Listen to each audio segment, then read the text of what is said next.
Hello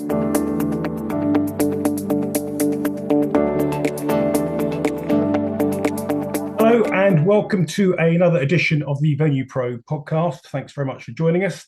Today we're delighted to be chatting with David Touhey. David is the principal at Connett Consulting, working closely with venue and event owner and operators. And he spent the last 15 years prior to Connett working at Monumental Sports and Entertainment, also Verizon Center. So David has a huge amount of experience, knowledge, and insights, which he's going to share with us today. So, David, great to have you on the pod, and thanks for joining us. Thank you for having me. It's a pleasure to be here. Great.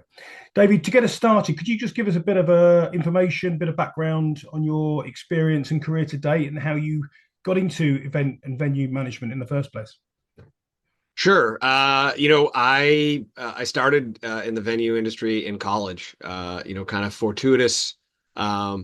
Maybe I can trace it back all the way to high school or middle school in having an interest in kind of events, but didn't know quite what it was until I got to college. I went to UMass, and at the time, my freshman year, they were opening the Mullins Center. UMass basketball was kind of red hot with Calipari there, and they had made it to the tournament for a couple of years in a row and continued my time there. But with a building opening and it was privately managed by Ogden at the time, it hosted, we did a lot of events, and I started off as event staff and ended up as an event coordinator, and then parlayed that into working at the Olympics, and then worked for Globe Facility Services, which became Global Spectrum, which became Spectra, which is now OVG, for almost 10 years, jumping around the country. And then, as you stated, I was here in DC. I've been here for the past 20 years, and I was just over 15, about 17 years at Monumental, and its predecessor, Washington Sports and Entertainment. That's great. And do you want to tell us a bit more about Connett Consulting? What inspired you to launch the business in the first place, and tell us a bit about the projects you're working on and the type of clients you work with? Sure. So back in 2021, coming out of COVID, I had spent 25 plus years building my career, getting to where my dream of running an NBA NHL facility. I was president of venues, overseeing Capital One Arena as well as Eagle Bank Arena and the practice facilities. COVID hit. I have three, at the time, young children, still fairly young. They are now 13, 11, and 7. But 5, 6 years before, they were all a bit younger. And I realized it was time for a pivot. I hit what I wanted to do, but also wanted to be home more, and kept telling myself that I was. Until COVID I resisted saying it was a result of COVID for a long time. But it did kind of make me realize, and I not as a direct result of COVID, but even when I was there, I was on the phone, and working in events and venues can be almost addictive, and you get wrapped up in the flow and the pace of everything. And I love it and still do.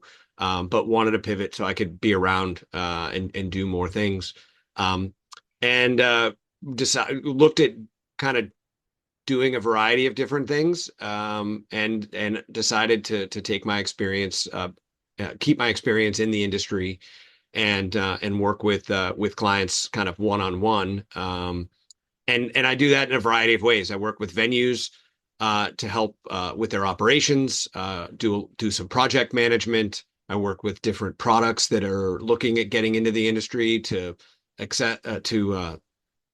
of analyze, help them determine if there's a fit in the industry, and kind of strategize how to get in. Work as an operator advisor on different projects to ensure improvements and things like that are operationally sufficient and optimized. Really, to kind of sum it up, I help people solve problems. I have a wealth of experience. I started from the ground up and had a lot of different positions. And so I can help in a lot of different ways, getting my hands dirty on the front lines to vision in the the boardroom. Yeah, absolutely. Sounds great. Sounds great. And you spent a fair chunk of your career at Monumental, in various roles. Looking back, what would you say were the kind of key achievements there, and what were you most proud of? Um, you know, God, there were so many. Monumental's a great company, and it was a great experience working there. I think what some of the things I'm most proud of were the innovation we brought in all along the way. From going from a paper calendar when I started overseeing booking, going from a paper calendar to bringing that into the web and bringing that online.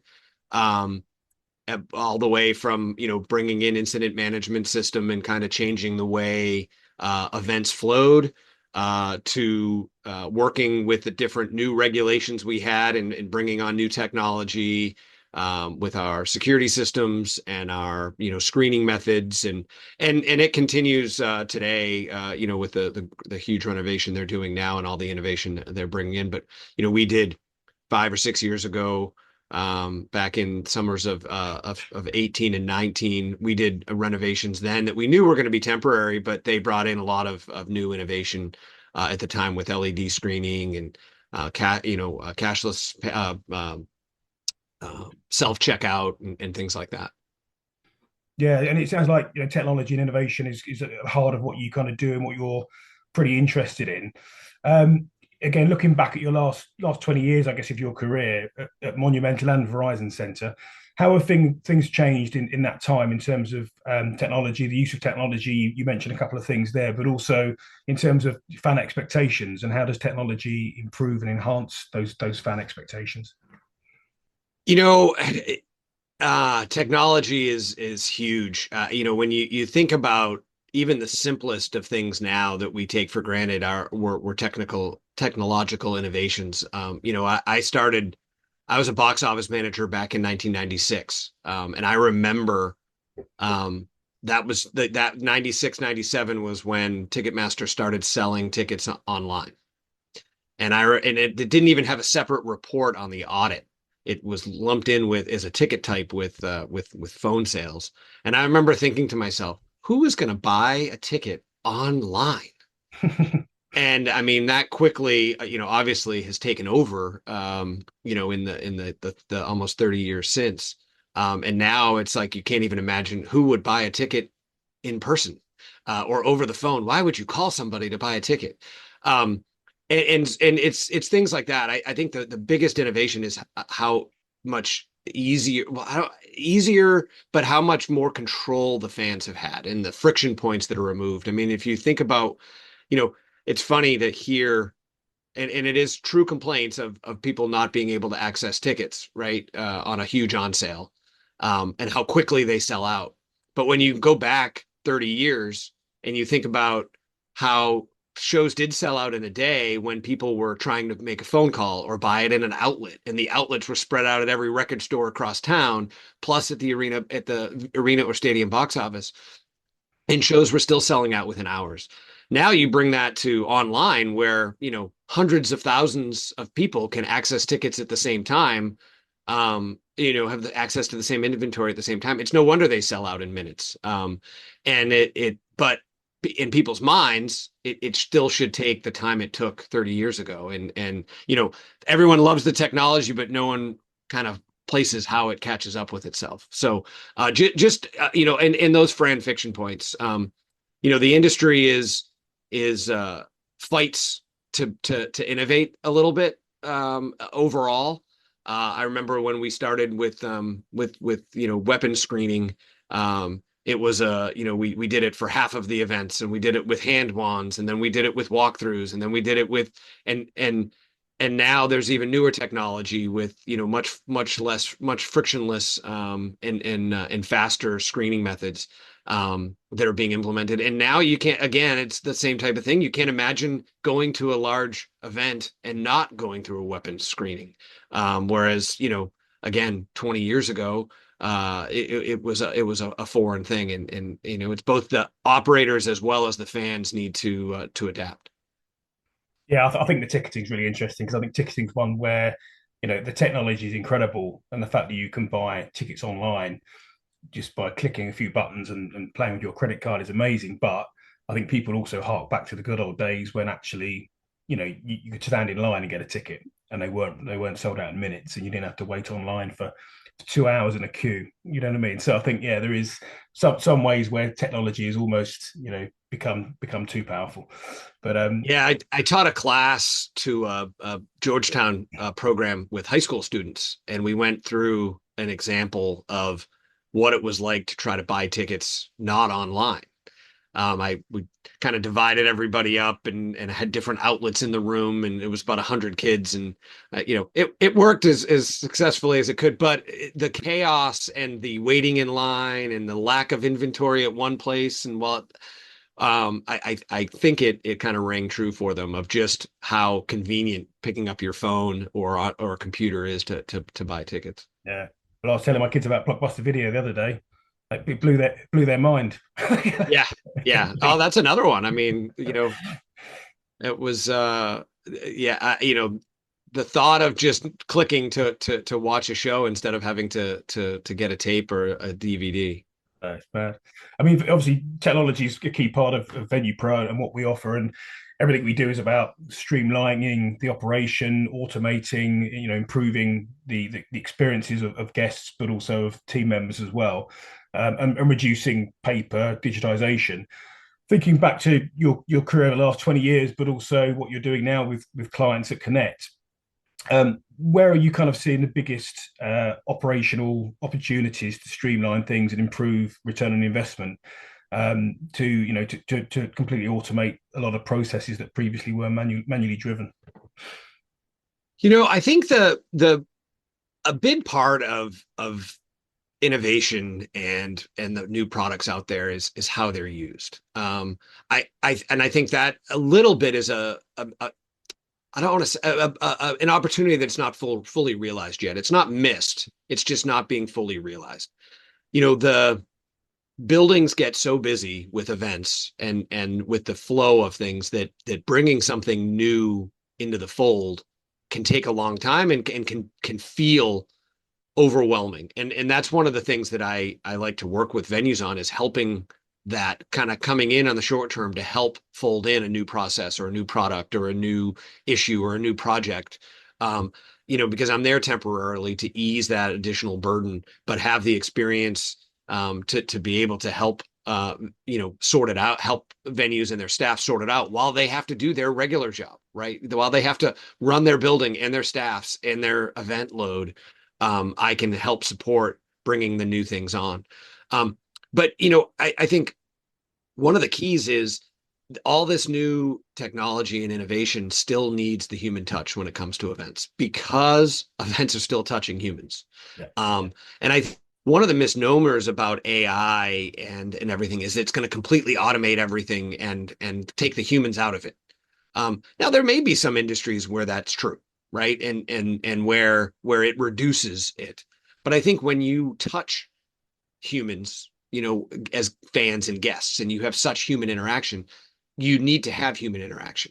Now, can AI drastically save time and make things more efficient and help you remember things and make processes better? Absolutely.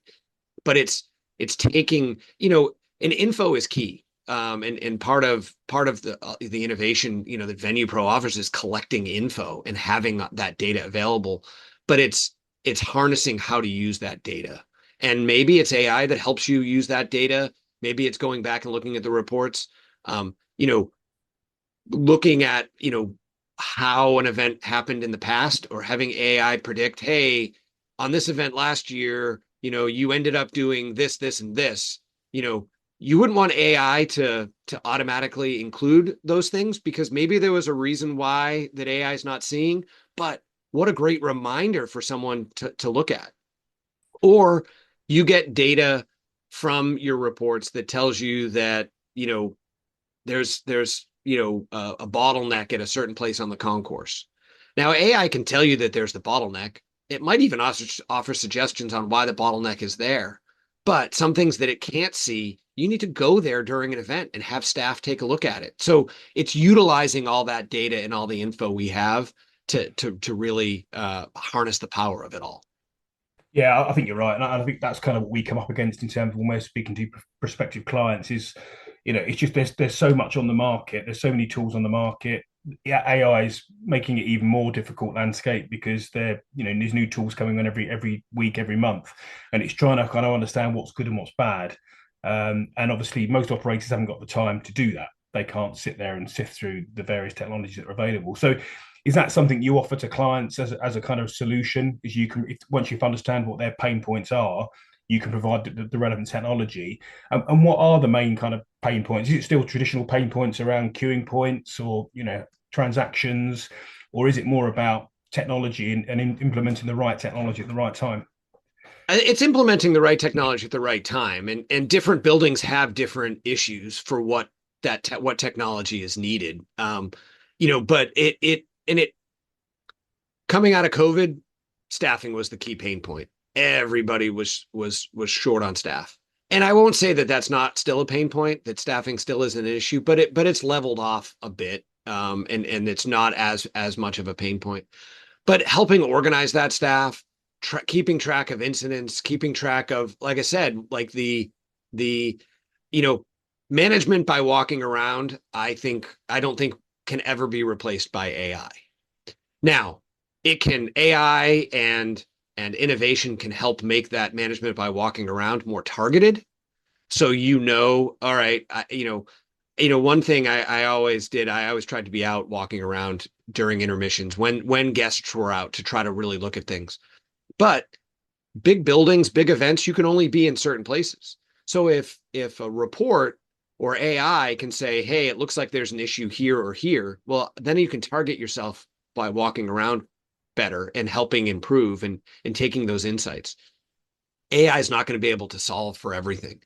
But yeah, I mean, but implementing technology, whether it's a new incident reporting system, whether it's a new event management system, some of the great tools that you have available, that change is what scares a lot of people because it's implemented. When do you implement the change? How do you implement the change? We have 12 events this month. How can I possibly switch it to this? So it's talking through that fear. It's the fear factor of it, because most people can see on the other side, that, oh, well, this will make it better, but how do I get there? Yeah. Because right now I'm running as fast as I can. I'm out of breath. And now you want me to carry a 25-pound weight while I'm sprinting down this. And it used to be, oh, well, do it in the off season during the summers, but sometimes those are just as busy, especially for the event people who need to implement it. Yeah, no, totally. Yeah, hear you on that one, and we get that a lot, and that's why we try and take the hassle away a lot of the time. We kind of do all the heavy lifting for clients because we recognise that they just haven't got the bandwidth to deal with it. But yeah, no, it's interesting. And in terms of looking to the future, how do you see events and venues evolving over the next 5, maybe 10 years, specifically on event management, visitor experience, safety, operational requirements, whether that's technology or not related? Just in terms of your own thoughts, what your clients are currently asking for, and how you see things evolving. I mean, I think the continued drive to frictionless experiences for fans, as well as staff, is really gonna keep evolving and keep being more and more accepted. A lot of the Face ID, facial recognition, gets pushed back because it's an invasion of privacy, and I mean, I don't want to dismiss the invasion of privacy, but your face is out there, right? So you choose what you link to it, but how quickly it can do things. I mean, I use the new screening that TSA has to get through the airport, and you go to the new TSA pre-check line that uses your face, and I mean it's about as fast as you can go. You barely slow down, and for me, that's worth it. And I think more and more people will just become comfortable with that, and that will take care of so many friction points. I think sustainability and reporting, how things are impacting the environment, how things are, getting thrown away, how things are getting reused. I think there's a big case for reuse out there.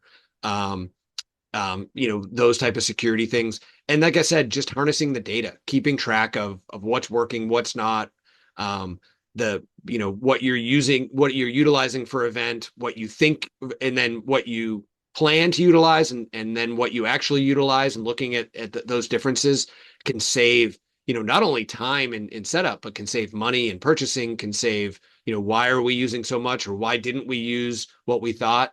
But being able to track and organize and analyze that data. Yeah, absolutely. Yeah, that makes perfect sense.